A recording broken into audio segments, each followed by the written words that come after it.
I had always been the type of person who sought adventure, the kind of person who thrives on the unknown. When my friend suggested a road trip across the Midwest, I was all in. The open road, the sense of freedom, what could go wrong? We were a group of three, me, Ethan, and Sarah, all in our late 20s, eager to explore some of the most isolated parts of America. It was a Thursday afternoon when we left Chicago, the sun hanging low in the sky, casting long shadows over the cracked pavement. We didn't have a specific route in mind, just the vague idea of heading south toward Missouri, maybe ending up in the Ozarks. The idea was to stop wherever we felt like it, explore the desolate stretches of road, the forgotten towns. What better way to bond, right?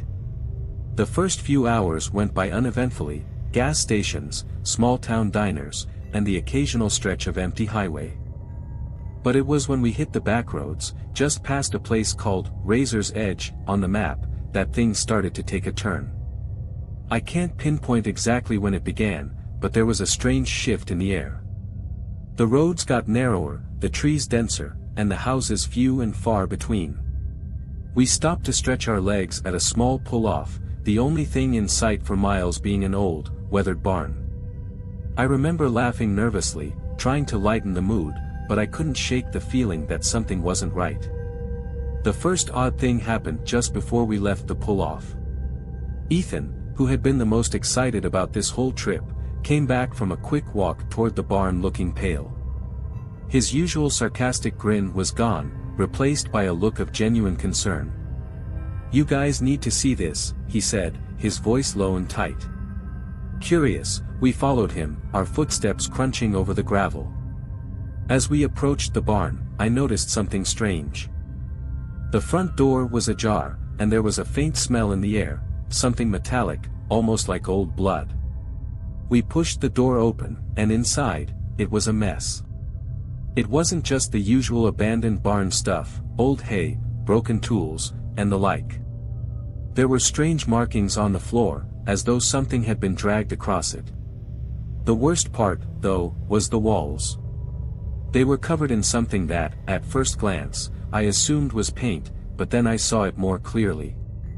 Red streaks, and I mean streaks, as if someone had smeared it, splattered, all over the place. We all stood there, frozen, before Sarah finally spoke up. "This isn't funny, guys." I could hear her voice shaking, and I could feel my heart rate pick up too.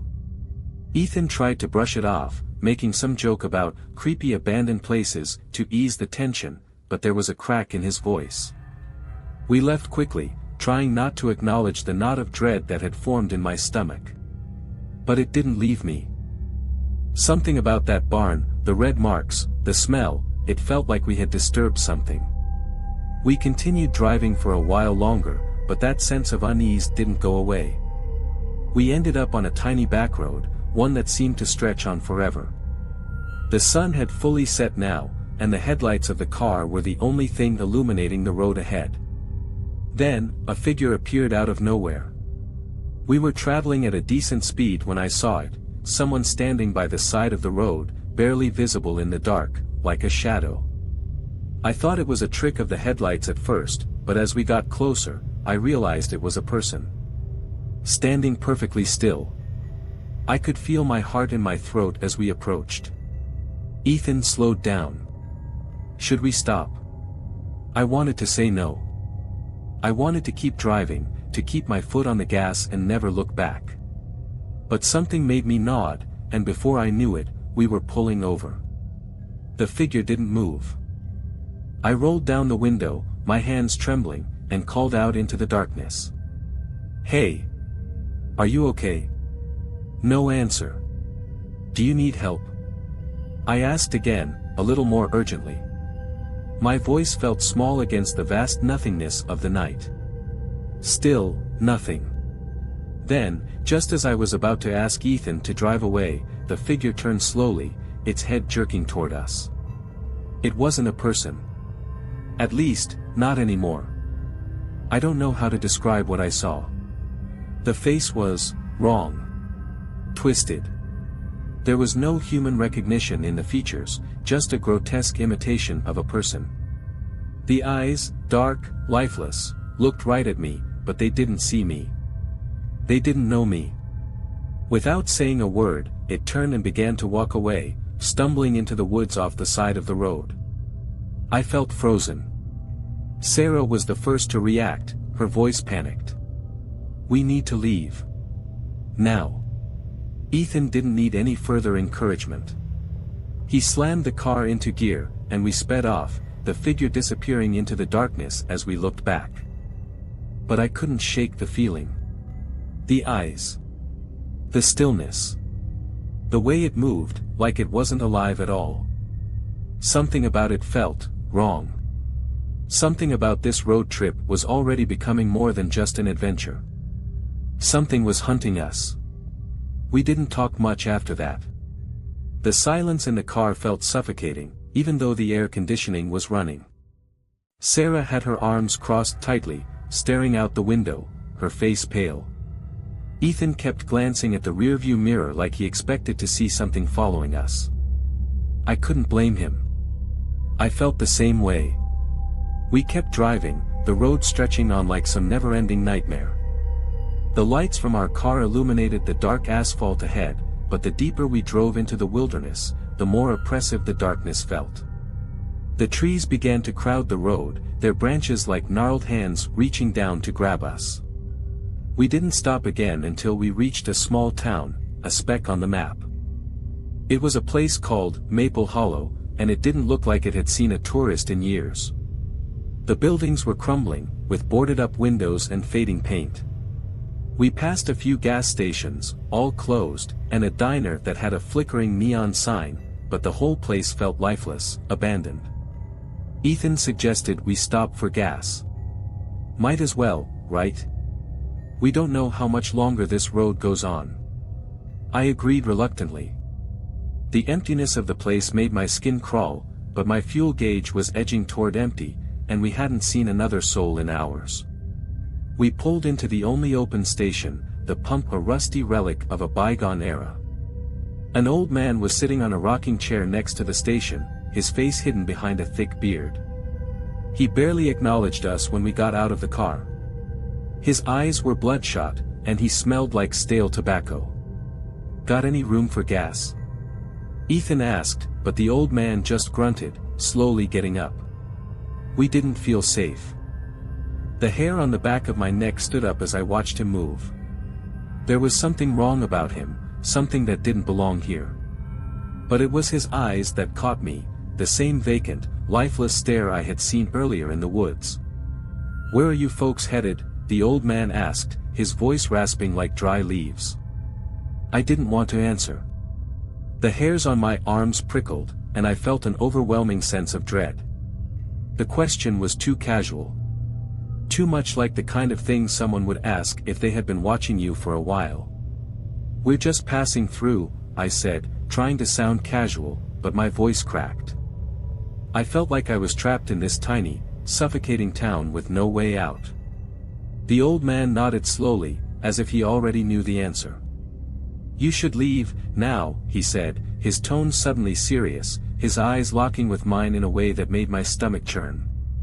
"This road, it ain't safe after dark. You don't want to be out here when it's too late." Ethan didn't seem to notice how strange the warning sounded. He just nodded and thanked him before filling up the tank.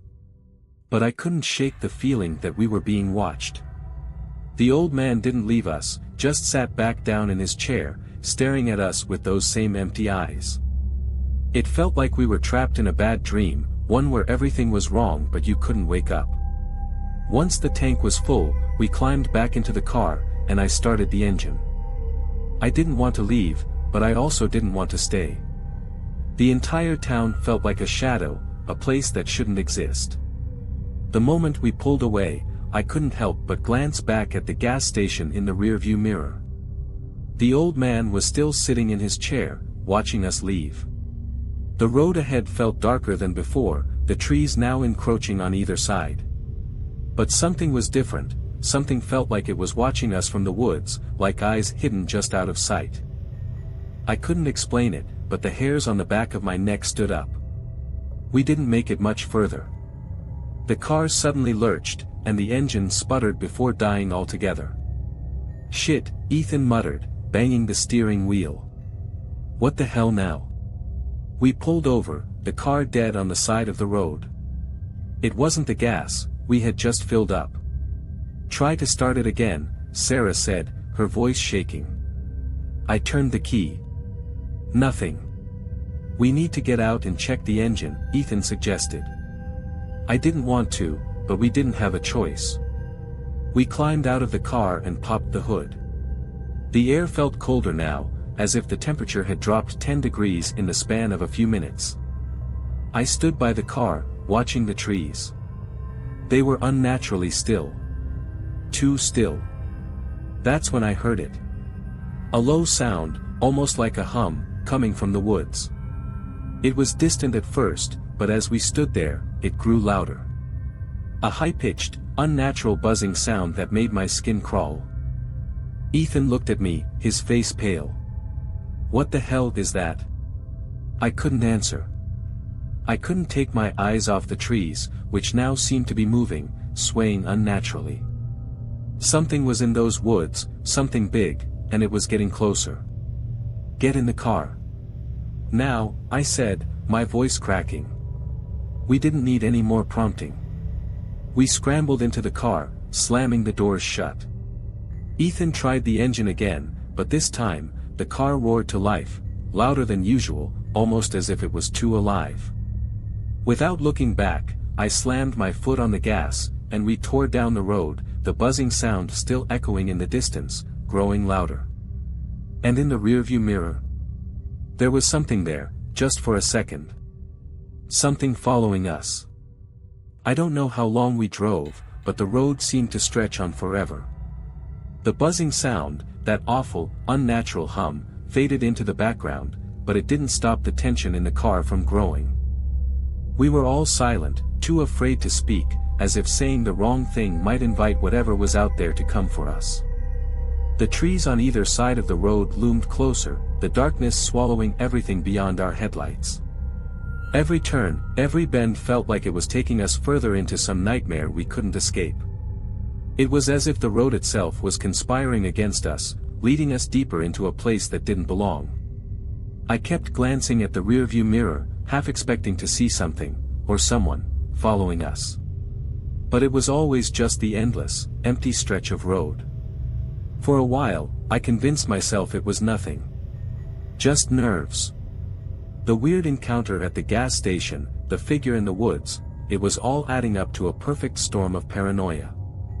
Then, it happened. Out of the corner of my eye, I saw something in the mirror. A shadow. Moving fast. "Ethan," I said, my voice shaking, "do you see that?"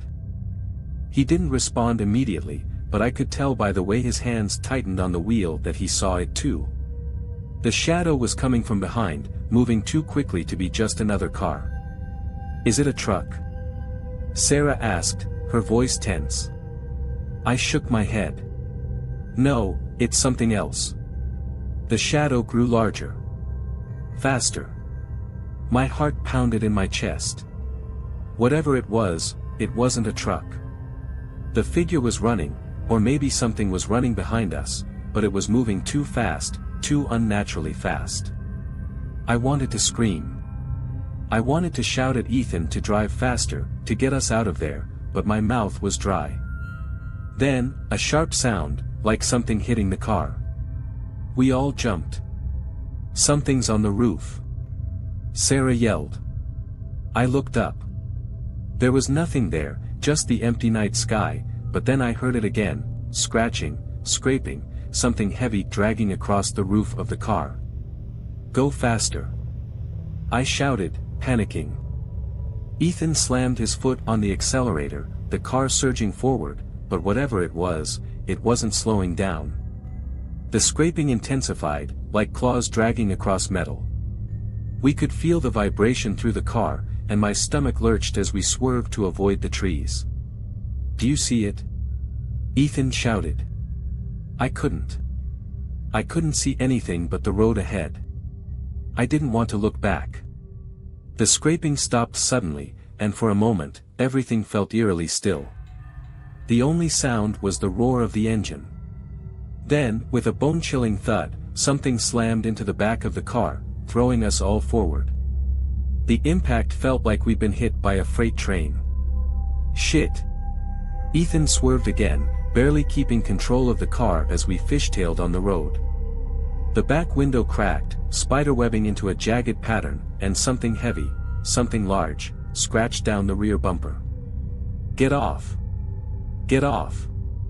Sarah screamed. I glanced back just in time to see a silhouette, massive, dark, and moving. It was there, standing on the edge of the road, a thing so tall, so unnatural in its proportions that I couldn't comprehend it. It was like a person, but stretched and warped, its limbs far too long, its skin pale and slick under the faint light of the headlights. And its eyes, those eyes. They glowed faintly in the dark, reflecting the headlights in a way that made my blood run cold. It was watching us. "Go! Go!" I shouted. Ethan didn't need any more encouragement. He floored it, pushing the car harder, faster than I thought possible, as if the gas pedal could somehow outrun what was chasing us. But we weren't alone. I saw more of them. Shadows, figures, all around us, flickering in and out of view as the car tore through the darkness.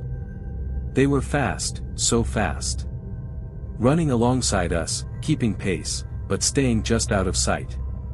I could hear them now, footsteps. Their breathing.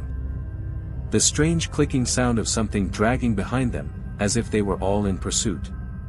I wanted to scream, but my throat was too tight, my lungs too filled with terror. "Shit! We're not gonna outrun them!" Ethan shouted, panic seeping into his voice.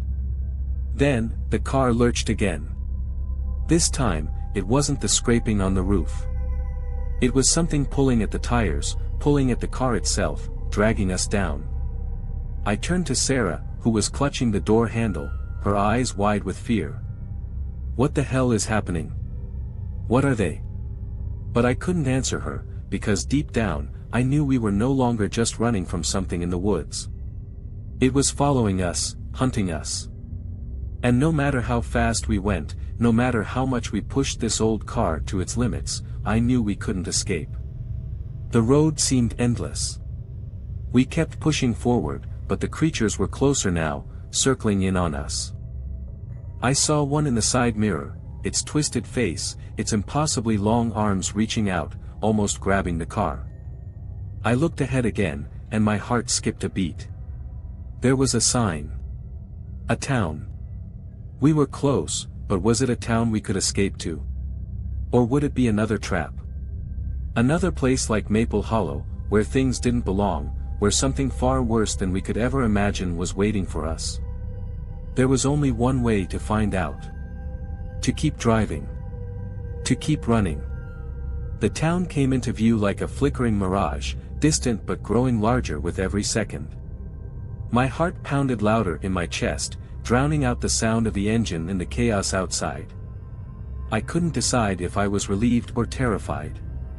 What if this place, whatever it was just another nightmare, another trap designed to lure us in? Is that it? Sarah gasped, her eyes fixed on the dim outline of buildings. Is that a town? I squinted through the windshield.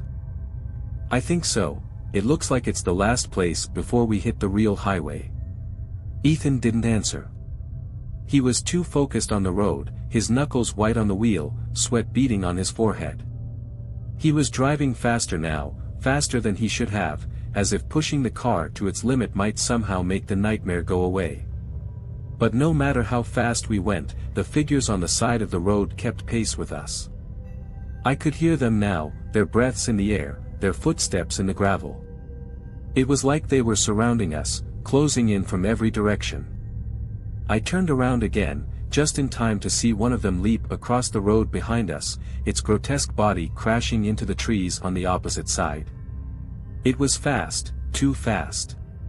It moved with an unnatural fluidity, its limbs bending in ways that weren't human. Its eyes locked onto mine for just a moment, and I felt a cold, hollow shiver run through me. It knew I was watching. "Don't look back," Ethan shouted.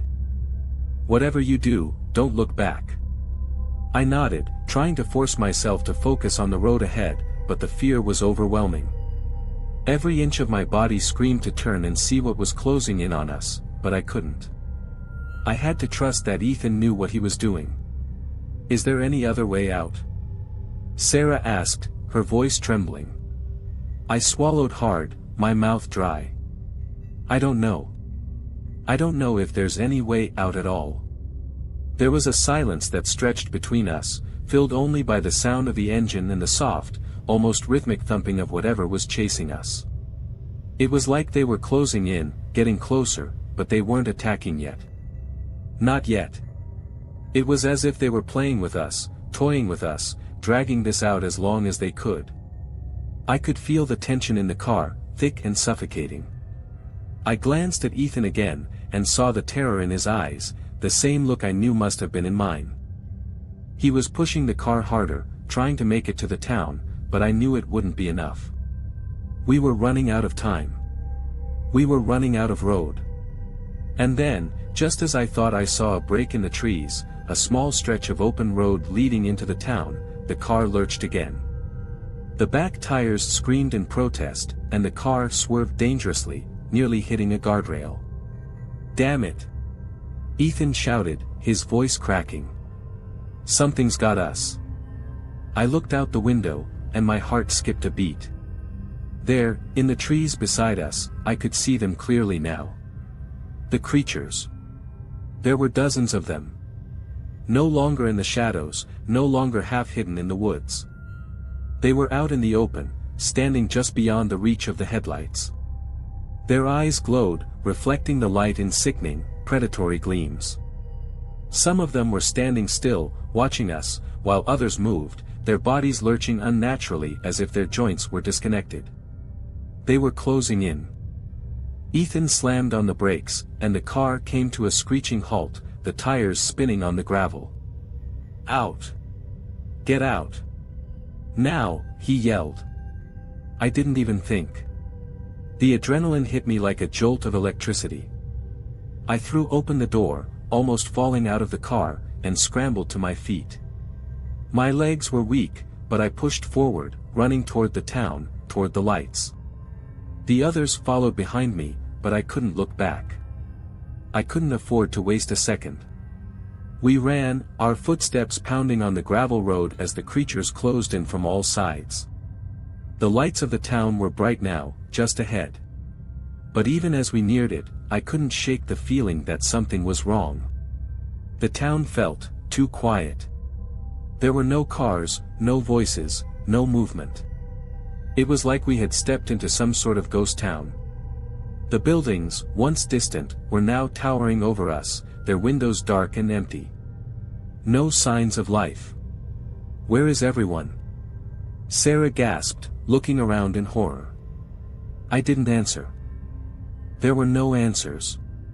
Just the overwhelming sense of being watched. And then I heard it, a low growl, deep in the shadows. I froze. The others did too. The growl echoed through the empty streets, sending chills down my spine. "We need to get inside," I whispered, but my voice felt weak. But just as I turned toward the nearest building, I saw something move in the darkness. A shadow, tall and twisted, standing in the doorway of what looked like an old church. It wasn't just any shadow.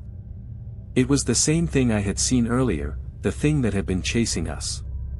Its form was impossibly tall, its limbs too long, too distorted. It tilted its head, its eyes glowing with that sickening light. I barely had time to react before it stepped into the light, blocking the doorway. "Run!" I screamed. But it was too late. The town, the so-called safe haven, was no refuge at all. The creatures were here. And this time, they weren't playing. I didn't think. There was no time to think. Only the overwhelming instinct to survive. The moment I saw that shadow in the doorway, blocking our only way into what I hoped might be safety, everything inside me screamed to turn and run. And run we did. Ethan, already ahead of us, was the first to react. He veered sharply to the left, pulling us away from the creature at the door. "We can't stay here." "Run," he yelled, his voice strained with fear. Sarah was right behind him, her face pale, tears streaming down her cheeks, but her feet never faltered. I could hear her ragged breaths in the stillness of the night as we bolted down the empty street. My mind was a blur of panic, my heart pounding in my ears, as I turned back once more to look at the thing in the doorway. It didn't move at first. Its glowing eyes followed us, calculating, cold. And then, snap. The sound echoed through the street as it stepped forward, its long limbs creaking like old wood under pressure. "We have to get inside somewhere, anywhere." I shouted over my shoulder, but my voice felt weak, desperate. But as I turned back around, I saw something that made my stomach twist. The streets ahead of us weren't empty anymore. The creatures had already surrounded us. They were everywhere, standing in the shadows, flickering in and out of view like demons materializing from the darkness. Each one moved in its own twisted rhythm, their faces blank but their eyes, those eyes, burning with an empty, predatory hunger. Their long, unnatural limbs reached out from the darkness, as though they were drawn to the sound of our footsteps, to our fear. I had no doubt in my mind that we were trapped. The buzzing hum, that dreadful noise, filled the air again. It came from all around us, vibrating the ground beneath our feet, rattling our bones. They were closing in. Up ahead. Ethan yelled, pointing toward a building at the far end of the street. I didn't even look to see what kind of building it was. I just followed, pushing my legs harder, my feet pounding against the cracked pavement. My breath was coming in short gasps, but I didn't dare slow down. I didn't look back. I didn't have the courage to see how close they were, how many of them there were. We reached the building, a weathered old structure that looked like a church. The doors were partially ajar. Without thinking, Ethan yanked them open and we rushed inside. The heavy door slammed shut behind us, the sound ringing through the hollow interior. The moment we entered, the atmosphere changed. The air inside was thick, musty, almost suffocating. The walls were cracked, and the dusty pews looked like they hadn't been touched in years. The smell of old wood, mildew, and something else, something metallic, filled my nostrils. "Is this it?" Sarah asked, her voice strained as she glanced around the room. "Is this really safe?" Before anyone could answer, a loud bang echoed from the door. Then another. And another. The creatures were outside, slamming into the door, trying to break through. The door groaned under the pressure. I could hear the nails squeaking as they pulled free from the wood, the hinges creaking in protest. "We're not safe here," I muttered. "We need to find another way out." But as I turned to look for an exit, I saw something that made my blood run cold. At the far end of the church, just behind the altar, stood a figure. It wasn't like the others. This one felt different. It was tall, impossibly tall, but this one didn't have the same twisted limbs. This one was human-shaped, its posture unnaturally still. Its face was obscured by a long, tattered cloak, but the eyes, those eyes, were visible, glowing faintly in the dim light. It was watching us. What are you?" Sarah's voice trembled as she took a step back. The figure didn't respond. It just stood there, its eyes locked on us, a presence that felt ancient, knowing. It didn't move, but somehow, I felt like it was studying us, waiting for something. Then, as if it had been waiting for that exact moment, a low, guttural growl echoed from the shadows at the far side of the church. One of the creatures had slipped inside. Then another. And another. They were in. And the figure, it moved. Slowly, but with a purposeful, predatory grace. I couldn't breathe. I couldn't move. Every instinct screamed at me to run, but I couldn't. I was frozen in place, staring at the figure, my thoughts clouded by the overwhelming sensation that this thing was the cause of everything that had been happening. Without warning, the figure raised one long, bony hand, and the air around us seemed to shift. I felt it in my bones, like a pressure building around my chest. The creatures stopped. They froze. They weren't moving anymore. They were just waiting. Then the figure spoke, its voice low and almost melodic, but it sent a chill crawling up my spine. "You should have turned back."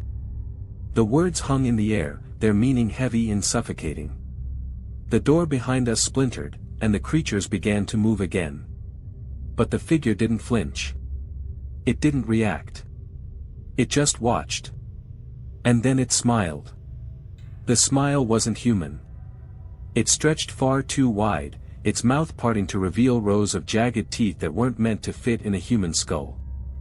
And just like that, I understood. We had never been meant to escape. We were never meant to survive this night.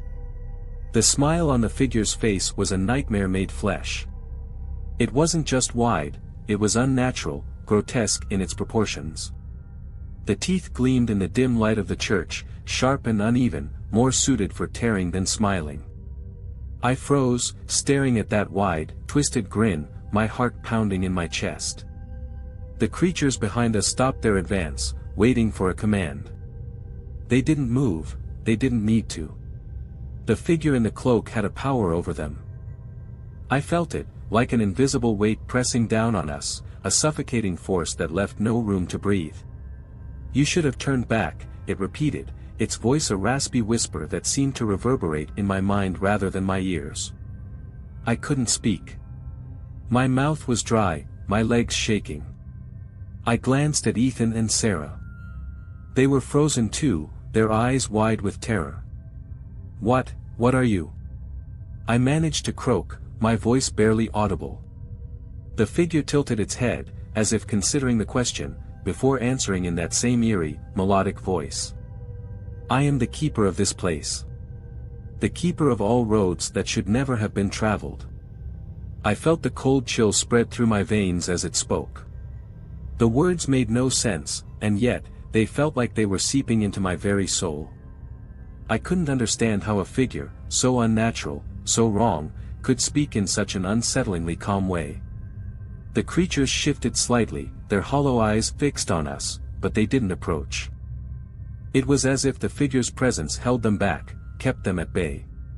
But I knew that wouldn't last long. We were cornered. Trapped. And the figure, it knew that. "This place," the figure continued, its hand slowly reaching out from under the cloak, "it was never meant to be found. You were never meant to be here." The words hit me like a punch to the gut. It was true, all of it. From the moment we started that road trip, it had felt wrong. The places we'd passed, the towns that had seemed abandoned, the creatures lurking in the shadows, it was all part of some twisted trap. But the worst part was yet to come. You are the last. The last to wander these roads. Once I take what is mine, there will be no more. The figure raised its other hand slowly, and I saw it now, the shadowy outline of the creatures behind it, waiting, poised to strike.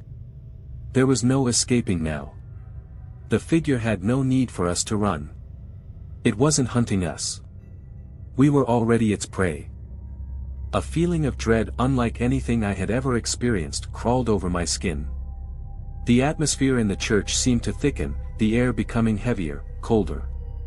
I could feel the weight of the darkness pressing in on me, tightening around my chest. "You think you can escape?" The figure's voice broke through my panicked thoughts.